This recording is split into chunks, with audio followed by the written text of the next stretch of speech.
If you saw our video from Escape from the Mind Master, you saw that it's actually possible to play Atari 2600 games off of a tape player.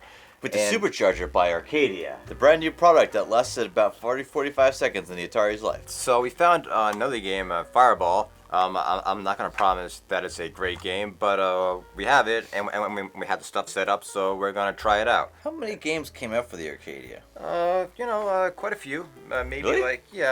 More than 10. It really is the 32X of the era. So this game is kind of like Breakout, and just like Breakout, we're going to use the paddle controllers. You know, I've realized why the term Supercharger was actually like an actually very good term for this edition. You know why? What's that? Because a lot of the games for this are just regular Atari games with the graphics slightly increased. Okay, stop.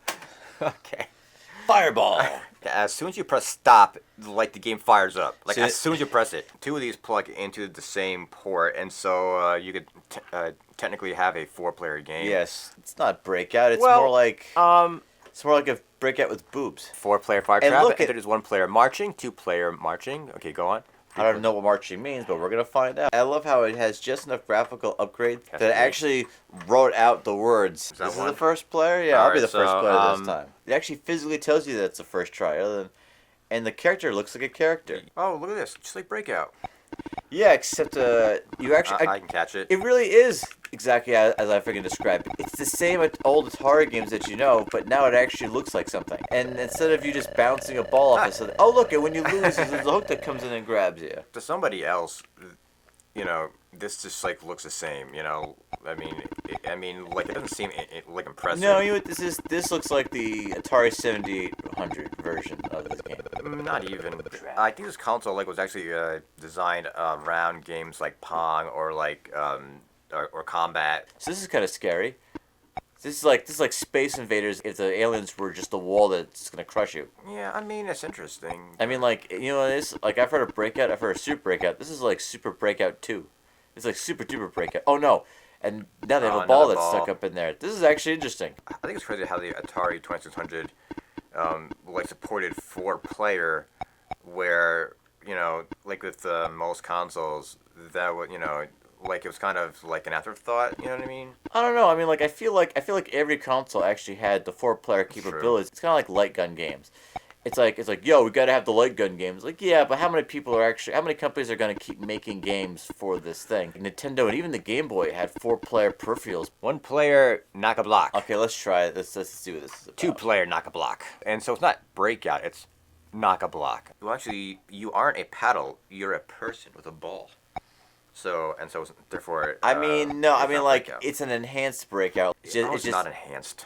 It is enhanced. Again, you just said why it's enhanced. It's enhanced because they upgraded the graphics. You're also able to catch the fireballs with different arms. Also, if you noticed, if you catch it on the wrong side of your body, depending on what side you catch it on, is also the side you throw it from. So, see, that was on the right-hand side. Oh, I see. I want to put Michael Jackson's Thriller on the freaking Supercharger and see what we get.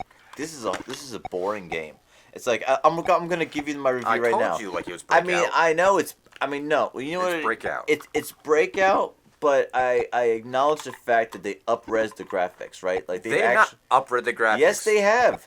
There's a man there. What is funny is how short these tapes are. I mean, like if you physically look at them, they're really short, and so they could have made a very long and very complicated game, but no. I bet you somewhere there's a bunch of these games sitting in like a garage sale or a flea market, and some freaking hipster is like, "Oh man, I want to listen to Fireball. I wonder what happened to that band." And then like when he puts it in the machine, it just sounds like a freaking fax machine. I think it's an interesting topic about the Supercharger. I didn't know this was a thing until fairly recently.